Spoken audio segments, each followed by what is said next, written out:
Yes, class 8। आज हम लोग अपने व्याकरण की पुस्तक से पाठ 4 शब्द विचार के अंतर्गत रचना के आधार पर रूपांतर के बारे में जानेंगे। वाक्य रूपांतर। बच्चों, इसका हम लोग पुनरावृत्ति करेंगे एक बार फिर से, जैसा कि आप पहले भी इस पाठ को पढ़ चुके हो। तो आइए देखते हैं इस पाठ में दोबारा से आप क्या जान चुके हो। बच्चों बताइए, रचना के आधार पर वाक्य रूपांतरण सीखने से पहले हमें कौन कौन सी जानकारी होनी चाहिए? हमें यह जानकारी होनी चाहिए कि वाक्य किसे कहते हैं। सबसे पहले तो हमें यह जानना चाहिए कि वाक्य किसे कहते हैं, है ना। जब तक हम जानेंगे नहीं वाक्य किसे कहते हैं, वाक्य के द्वारा बच्चों क्या होता है कि हम अपने मन की बातों को, जो हमारे मन में चल रहा होता है, उसको हम अपनी बातों को दूसरों तक पहुंचा पाते हैं, कह पाते हैं, और उनकी बातों को हम सुन और समझ पाते हैं, पढ़ करके और सुन करके समझ पाते हैं। और सबसे दूसरी बात आपकी ये है कि वाक्य के अंग कितने और कौन कौन से हैं। ठीक है, ये भी बात हमारे जानने योग्य है इसके अंतर्गत। तो अब आइए देखिए वाक्यांश क्या है। सबसे पहले वाक्यांश क्या है, उपवाक्य किसे कहते हैं, ये सारी चीजें आपके जानकारी के लिए है और ये आपको पता होना चाहिए कि वाक्य किसे कहते हैं, वाक्य के अंग कितने और कौन कौन से हैं, वाक्यांश क्या है, उपवाक्य किसे कहते हैं। तो देखो बच्चों, प्रधान उपवाक्य और आश्रित उपवाक्य की पहचान हमें करनी चाहिए। समुच्चय बोधक किसे कहते हैं? समुच्चय बोधक आप लोगों ने पढ़ा है क्लास में, बता दीजिए जरा मुझे, समुच्चय बोधक किसे कहते हैं? Raise your hand, first raise your hand. समुच्चय बोधक किसे कहते हैं? जो दो वाक्यों को जोड़ने का कार्य करता है। एज क्लास आपको भूल गए? जो दो वाक्यों का जोड़ने का कार्य करता है, जैसे और, किंतु, परंतु, इसलिए, है ना। राम बीमार था इसलिए विद्यालय नहीं आया। अब दो वाक्य को जो हम जोड़ते हैं, जो बीच में इसलिए है, वो समुच्चय बोधक होता है। तो समुच्चय बोधक किसे कहते हैं भी आगे आप देखेंगे। समानाधिकरण समुच्चय बोधक भी किसे कहते हैं? जो समान अर्थ रखने वाला हो। व्यधिकरण समुच्चय बोधक किसे कहते हैं? ये सब बातें आपको जानने योग्य है। तो आइए यहाँ पर जानते हैं कि वाक्य किसे कहते हैं। बच्चों, सबसे पहले वाक्य दो या दो से अधिक पदों के ऐसे पारस्परिक मेल को वाक्य कहते हैं जिससे पूर्ण अर्थ का बोध हो। पहला क्वेश्चन आपका यहाँ पर था कि वाक्य किसे कहते हैं। आपने यहाँ पर देखा, पहले यहाँ पर ये आपके क्वेश्चन है, ये इतनी आपके जानने योग्य बातें हैं। पहला है वाक्य किसे कहते हैं, तो आपको इसका आंसर क्लियर होना चाहिए कि वाक्य किसे कहते हैं। बच्चों, वाक्य दो या दो से अधिक पदों के ऐसे पारस्परिक मेल को कहते हैं जिससे पूर्ण अर्थ का बोध हो। Clear all of you? Yes ma'am. बोलिए, अब आप बताइए किसे कहते हैं? दो या बोलिए। दो से अधिक पदों के ऐसे पारस्परिक मेल को वाक्य कहते हैं जिससे पूर्ण अर्थ का बोध हो। Yes, right. तो ये हो गया वाक्य का अर्थ, वाक्य किसे कहते हैं। अब आपका दूसरा प्रश्न था बच्चों, वाक्य के अंग कितने और कौन कौन से हैं। वाक्य के अंग कितने और कौन कौन से हैं? तो बच्चों, वह पद समूह जिससे श्रोता को वक्ता के अभिप्राय का बोध हो, है ना। श्रोता यानी कि सुनने वाला। श्रोता कौन होता है? सुनने वाला। वक्ता कौन होता है? जो बोलता है ना। तो जिससे श्रोता को वक्ता के अभिप्राय का बोध हो, वो वाक्य कहलाता है। अब उदाहरण के तौर पर आप यहाँ पर देख सकते हैं, जो आपको यहाँ बताया है पहले, कि दो या दो से अधिक पदों के ऐसे पारस्परिक मेल को वाक्य कहते हैं जिससे हमें पूर्ण अर्थ का बोध हो जाए, और वह पद समूह जिससे श्रोता यानी कहने वाला और सुनने वाले दोनों को उसका अर्थ क्लियर हो जाए, है ना, उसका बोध हो, वही वाक्य कहलाता है। उदाहरण के तौर पर है, देखिए, गांधी जी अहिंसा के पुजारी थे। गांधी जी अहिंसा के पुजारी थे। अहिंसा गांधी के जी पुजारी थे। अगर ये वाक्य नीचे जो लिखा हुआ है आपका, ये क्लियर हो रहा है आपको? पहला है उदाहरण, गांधी जी अहिंसा के पुजारी थे। ये बात आपको सुनते ही समझ में आ गई कि गांधी जी अहिंसा के पुजारी थे। दूसरा वाक्य नीचे दिया हुआ है, अहिंसा गांधी के जी पुजारी थे। तो यह वाक्य आपको समझ में आ रहा है सुन करके? या पढ़ करके? नो मैम, नो यानी मैम। कि यह सही बोध, आपको अर्थ इसका सही क्लियर नहीं हो रहा, यानी यह वाक्य नहीं बन सकता। ठीक है, वाक्य के अब दूसरे प्रश्न का आंसर आपका था बच्चों कि वाक्य के आपके कितने अंग और कौन कौन से हैं। तो वाक्य के दो अंग होते हैं, पहला उद्देश्य होता है और दूसरा विधेय होता है। उद्देश्य और विधेय, जिसके बारे में बात की जाती है वो उद्देश्य कहलाता है, जिसके बारे में बात की जाती है वह उद्देश्य कहलाता है। जो बात की जाए उसे विधेय कहते हैं। अब आप देख सकते हैं उदाहरण के तौर पर, ताजमहल आगरा में है। इस वाक्य में ताजमहल उद्देश्य है ना, जिसके बारे में बात की जाती है वह उद्देश्य है। तो किसके बारे में बात की जा रही है? ताजमहल के बारे में बात की जा रही है, तो ताजमहल उद्देश्य है। उसके बाद विधेय क्या है? जो बात की जाए उसे विधेय कहते हैं, और आगरा में है वो विधेय है। ठीक है, ताजमहल के बारे में बात की जा रही है और ताजमहल कहाँ है इसके बारे में बताया जा रहा है, आगरा में है, तो यह विधेय है। ओके, ताजमहल उद्देश्य है और आगरा में है, यह विधेय है। अब आगे आपका क्वेश्चन था उपवाक्य। उपवाक्य, उपवाक्य वाक्य के वे अंश है जिनका अपना उद्देश्य और विधेय होता है। उपवाक्य कौन होता है बच्चों? उपवाक्य का अंश है जिनका अपना खुद का उद्देश्य और विधेय होता है। फिर आश्रित उपवाक्य क्या होता है? आश्रित, किसी के ऊपर निर्भर होना, निर्भर।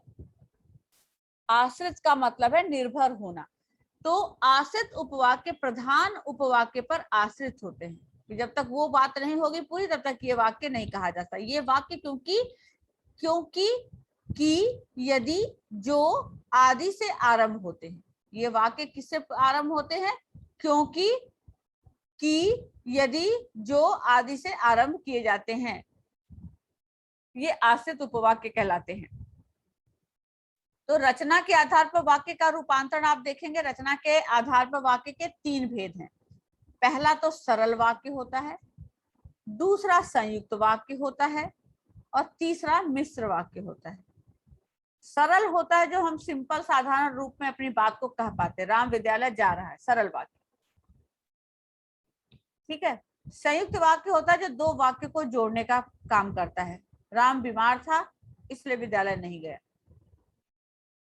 मिश्र वाक्य होता है क्योंकि, की से इस वाक्य को की लगा करके दूसरा वाक्य जोड़ना। तो अब आगे आइए इनके बारे में भी जान लेते हैं। सरल वाक्य किसे कहते हैं? सरल वाक्य आपका क्या है? सरल वाक्य। पहला क्या है आपका भेद? सरल वाक्य। सरल वाक्य के बारे में अब हम जानते हैं बच्चों। सरल वाक्य को साधारण वाक्य भी कहते हैं। क्या कहते हैं? साधारण वाक्य भी कहते हैं। सरल वाक्य में विधेय एक ही होता है, विधेय एक ही होता है, एक ही बात कही जाती है बस लास्ट। दूसरा, सरल वाक्य में विधेय एक ही होता है। तीसरा, मुख्य क्रिया भी एक ही होती है, जाता है, खाता है, पीता है, सोता है, एक ही क्रिया होती है। सरल वाक्य में कर्ता एक से अधिक हो सकते हैं। जो सरल वाक्य है कर्ता एक से अधिक, कर्ता कौन होता है? कार्य को करने वाला। राम विद्यालय जाता है, राम और श्याम विद्यालय जाते हैं। सरल वाक्य में कर्ता एक से अधिक हो सकते हैं। सरल वाक्य बच्चों छोटे भी हो सकते हैं, जैसे एक दो लाइन पक्षी उड़ रहा है ना। सरल वाक्य छोटे भी हो सकते हैं और लंबे भी। हमें इस गलतफहमी में नहीं रहना चाहिए कि सरल वाक्य हमेशा छोटे ही होंगे।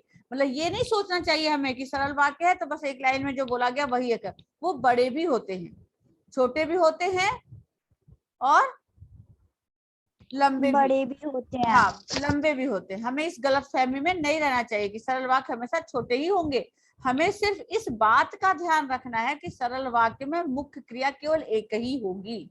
बस ये ध्यान रखना है, चाहे वो लंबे हो वाक्य चाहे छोटे हो, पर उसमें मुख्य क्रिया जो है वो एक ही होनी चाहिए, एक ही होती है, उसको हम सरल वाक्य कहते हैं। उदाहरण के तौर पर आप देख सकते हैं, उदाहरण में आपको बहुत क्लियर होगा।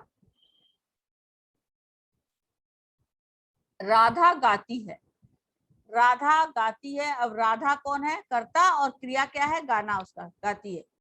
यहाँ पर राधा उद्देश्य है अर्थात कर्ता है, और गाती है वाक्य का यह अंश राधा के बारे में बता रहा है कि राधा क्या काम करती है। विधेय अर्थात क्रिया है, विधेय क्या है, क्रिया है, और क्रिया एक ही है, अतः यह सरल वाक्य है। समझ में आ रहा है आपको, क्लियर हो रहा है ये बात। राधा गाती है, राधा उद्देश्य है, अर्थात उद्देश्य को ही हम कर्ता भी कहते हैं। तो कर्ता जो है क्या कर रही है, गाना गाती है ना, गाती है।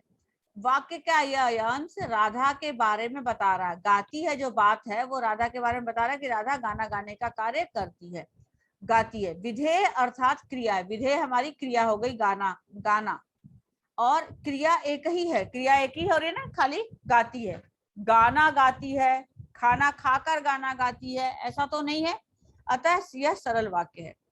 नील और सौर्य, अभी मैंने कहा था ना कि क्रिया जो करता है वो एक से अधिक भी हो सकता है। तो यहाँ पर देखो नील और शौर्य पढ़ रहे हैं, नील भी क्या है, करता, और शौर्य भी करता है, लेकिन क्रिया यहाँ पर एक ही है, पढ़ने का, दोनों एक ही काम कर रहे हैं, क्रिया एक ही है। इस वाक्य में कर्ता दो हैं लेकिन क्रिया एक ही हो रही है, हो रही है, क्लियर हो रहा है आप लोगों को ये बात, क्लियर हुआ ये बात? Yes ma'am. कर्ता एक से अधिक भी हो सकता है पर क्रिया हमेशा एक ही रहनी चाहिए, वही सरल वाक्य कहलाता है। सरल वाक्य क्या कहलाता है, जिसमें क्रिया एक ही होती है। तो देखा आपने ऊपर, राधा गाती है, इसके अंदर एक कर्ता है और क्रिया गाती है बता रहा है। दूसरे में आपको नील और सौर्य दो कर्ता है, क्रिया एक ही है, पढ़ने का कार्य कर रहे हैं। ठीक है, तो इस वाक्य में कर्ता दो है लेकिन क्रिया एक ही संपन्न हो रही है, इसलिए यह भी सरल वाक्य है। अब तीसरा आप देखिए, रजत बीमार होने के कारण बाजार नहीं गया। यहाँ पर आप देखो, ये अब आपको मतलब ये क्लियर कर रहे हैं कि हमेशा जो सरल वाक्य है जरूरी नहीं है कि हमेशा ये जो छोटे ही हों, लंबे भी होते हैं। तो लंबे किस तरह से, देखो यहाँ पर उदाहरण था, राधा गाती है, छोटा वाक्य है, उससे थोड़ा बड़ा है, नील और सौर्य पढ़ रहे हैं, ये भी सरल वाक्य। अब तीसरा आपका आ गया, रजत बीमार होने के कारण बाजार नहीं गया। तो बच्चों अब देखो, वाक्य लंबा है लेकिन इसमें क्रिया एक ही है, कौन सी क्रिया है, बाजार जाने वाली, बाजार नहीं गया, है ना, वही मुख्य क्रिया है, इसलिए वह भी सरल वाक्य है। रजत बीमार होने के कारण बाजार नहीं गया, ना जाने वाली क्रिया एक ही है यहाँ पर। ठीक है, आगे भी आप देखिए और आपको क्लियर होगा। पिताजी ने रोते हुए बच्चे को चुप करवा कर उसे रोने का कारण पूछा। अब देखो यहाँ पर, पिताजी ने रोते हुए बच्चे को चुप करवाकर उससे रोने का कारण पूछा। वाक्य लंबा है लेकिन इसमें भी क्रिया एक है, पूछने की क्रिया हो रही है ना, इसमें क्रिया कौन सी हो रही है, पूछने का कार्य हो रहा है, इसलिए यह भी सरल वाक्य ही है। क्लियर हो गया, क्लियर हुआ पवित्र Jain? Yes ma'am. Yes ma'am. इसलिए यह वाक्य भी सरल वाक्य ही कहलाएगा। आगे देखिए, पहला, इशिता ने गाना गाया, इशिता गाना गा रही है, पड़ोस में रहने वाली इशिता गाना गा रही है, पड़ोस में रहने वाली इशिता गुजराती भाषा का गाना गा रही है।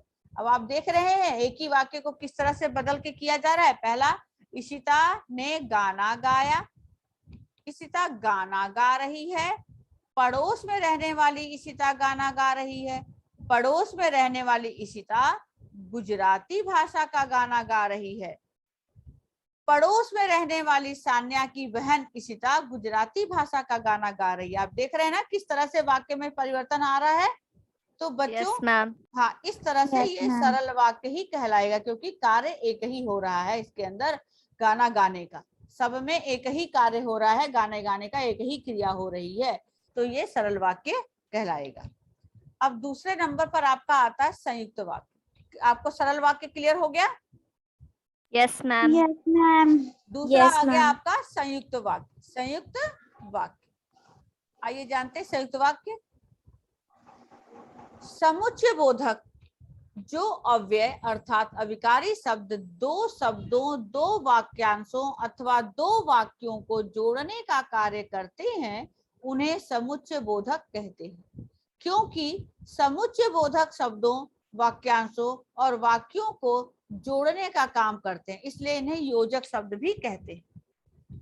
जोड़ने का जो कार्य करता है उसको योजक भी कहते हैं। बच्चों समुच्चय बोधक के दो भेद होते हैं।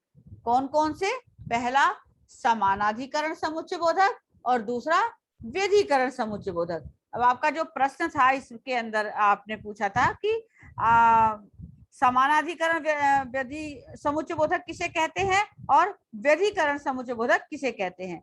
तो अब आप इसके बारे में जानिए कि समानाधिकरण समुच्चय बोधक किसे कहते हैं। समानाधिकरण समुच्चय बोधक आपका है बच्चों, जो समुच्चय बोधक समान स्थिति वाले शब्दों, वाक्यांशों और वाक्यों को जोड़ने का काम करते हैं, उन्हें हम समानाधिकरण समुच्चय बोधक कहते हैं। समुच्चय बोधक शब्द हैं किंतु, परंतु, अन्यथा, या, और, तथा, इसलिए आदि।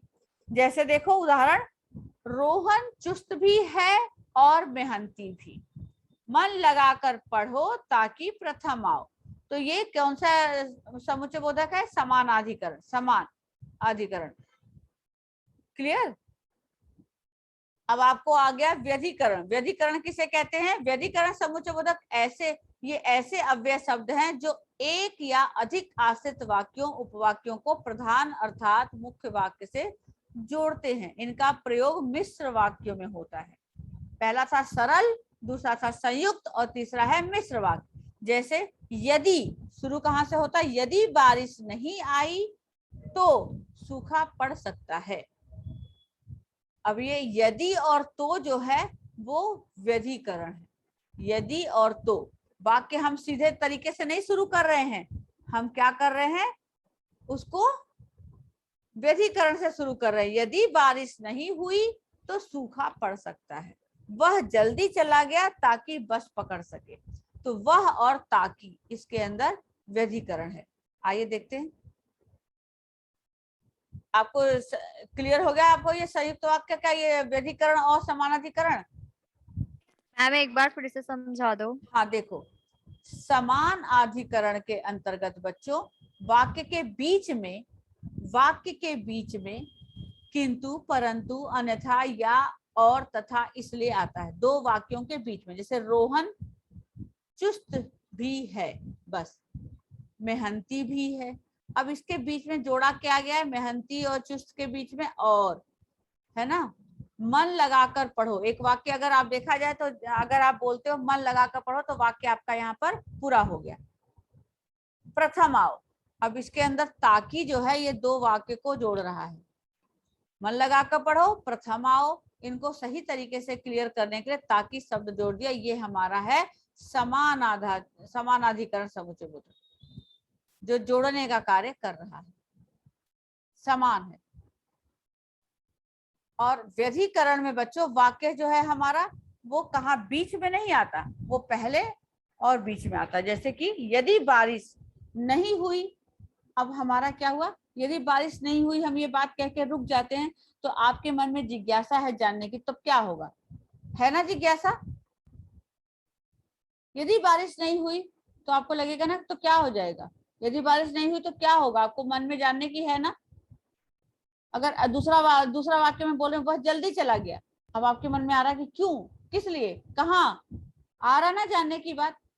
तो उस वाक्य को क्लियर करने के लिए जो शब्द जोड़ते हैं तो, ताकि, वो व्यधिकरण कहलाता है। जैसे कि यदि बारिश नहीं हुई, अभी मेरा ये वाक्य अधूरा है, पूरा नहीं हुआ है। यदि बारिश नहीं हुई या यदि बारिश नहीं आई तो ये हमारा वाक्य क्या है? अधूरा है। इस अधूरे वाक्य को पूरा करने के लिए हमने क्या किया? तो सूखा पड़ सकता है। अब हमारा वाक्य पूरा हो गया।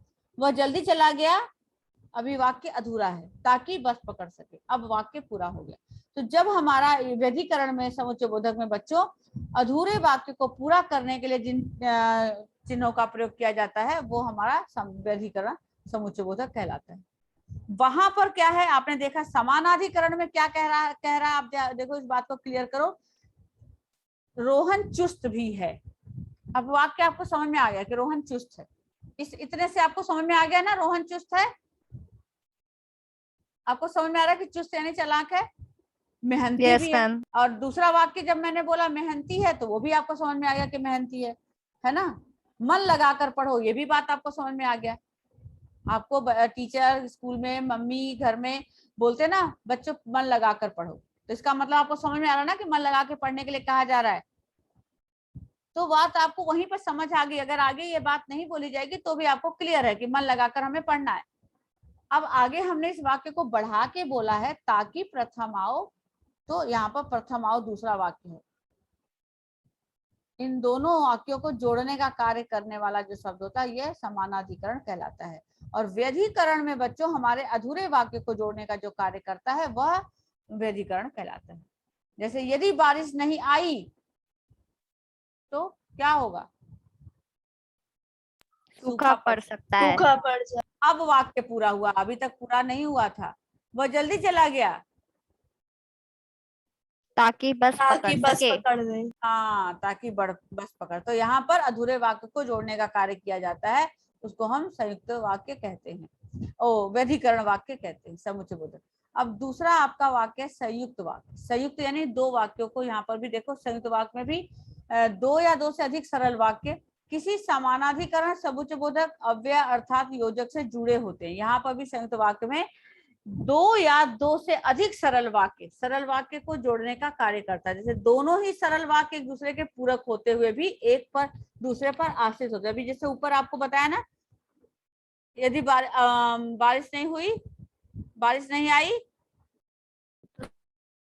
तो सूखा पड़ जाएगा। वो उसके ऊपर आश्रित है। जब तक वो बात कही नहीं जाएगी तब तक वो बात स्पष्ट नहीं होगी। वो दोनों एक दूसरे के पूरक होते हुए भी एक दूसरे पर आश्रित होते हैं।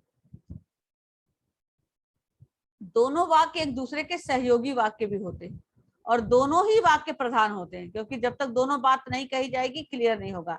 अगर दोनों वाक्यों के बीच में से योजक शब्द हटा दें तो इनका अपना अर्थ होता है, इनका अपना पूरा अर्थ होता है। अब आप देखिए, जैसे यहाँ पर उदाहरण है, वर्षा हो रही है ना, वर्षा हो रही है, तो एक वाक्य पूरा है ना यहाँ पर। Yes ma'am. Yes ma'am. और दूसरा वाक्य मोर नाच रहा है, लेकिन हमने दोनों को एक वाक्य में कन्वर्ट कर दिया, बदल दिया। क्या कर दिया? वर्षा हो रही है और मोर नाच रहा है। अगर हमने और शब्द हटा दिया तो इनका अर्थ पूरा होता है, मतलब तब भी इनका अर्थ पूरा होता है। योजक वाला जो चिन्ह है और इस शब्द को हम हटा दें तो इनका अपना पूरा अर्थ होता है। वर्षा हो रही है, मोर नाच रहा है। वह स्कूल आई, वह स्कूल आई, उसने पढ़ाई नहीं की। यहाँ पर किंतु है दो वाक्य को जोड़ने का। रजत बीमार था, एक वाक्य क्लियर है। वह स्कूल नहीं गया, यहाँ पर इसलिए जो है इनको जोड़ने का कार्य कर रहा है। अगर हम इनको हटा देते हैं और किंतु इसलिए को, तो भी इन वाक्यों का अर्थ आप लोगों को क्लियर है। अगला है आपका संयुक्त वाक्यों में कभी कभी योजक शब्दों का अपने आप से ही लोप हो जाता है। अब देखो उदाहरण, थका हुआ हूं, आराम कर लूं।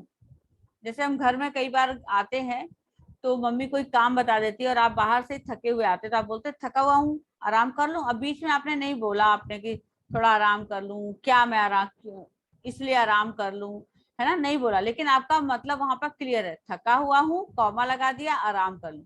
जाने वाले चले जाते हैं, कोई काम नहीं रुकता है। तो यहाँ पर ये अंडरस्टूड जिसको बोलते हैं, कभी कभी ये योजक शब्दों का लोप हो गया है, लेकिन यहाँ पर योजक चिन्ह है, आप इसको समझ सकते हैं। उदाहरण और भी देखिए, उदाहरण के तौर पर सुरेश आ गया अतः सब प्रसन्न है। अब ये इसको ऐसे भी लिखा, सुरेश आ गया था इसलिए सब प्रसन्न है, ऐसे भी लिख सकते हैं और आप इस तरह से भी लिख सकते हैं, तो भी आपको मीनिंग इसका क्लियर होगा। गार्ड ने हरी झंडी दिखाई, रेलगाड़ी चल पड़ी। और मैं आपके साथ अवश्य चलता लेकिन मैं व्यस्त हूं। उसने बहुत मेहनत की थी इसलिए वह प्रथम आया। आप पहले आराम करेंगे या आपके लिए चाय ले आऊं? तो बच्चों ये सारे हमारे संयुक्त वाक्य के उदाहरण थे जो आप लोगों को क्लियर हो गया होगा, मुझे लगता है हो गया क्लियर। Yes ma'am. अगर इस संयुक्त वाक्य के बीच तक कोई डाउट है तो आप पूछ लीजिए, क्योंकि उसके बाद लास्ट में आएगा मिश्र वाक्य, तीसरा। No ma'am, no doubt. Clear हो गया? Yes ma'am. तो अब हम इसके Yes, ma'am. आगे का जो मिश्र वाक्य है वो हम नेक्स्ट क्लास में पढ़ेंगे, क्योंकि आपकी मीटिंग ओवर हो गई है। Okay okay ma'am. Okay ma'am. Okay, ma'am. Okay बेटा, हैव ए गुड डे।